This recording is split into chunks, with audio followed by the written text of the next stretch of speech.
ولكن قبل أن نبدأ لا تنسى الاشتراك بالقناة تشجيعا لنا والضغط على زر الجرس.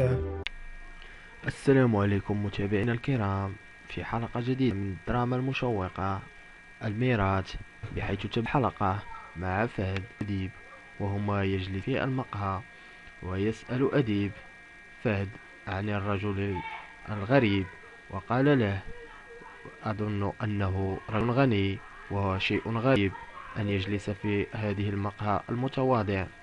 فقال له فهد: يجب أن تكون حذرا منه، فنحن لا نعلم عنه شيء. يوسف يتحدث مع طلال ويقول له أنه ما ترك له أي طريقة حتى يصل إليه إلا هاته. وقال له طلال: هل جئت من أجلي؟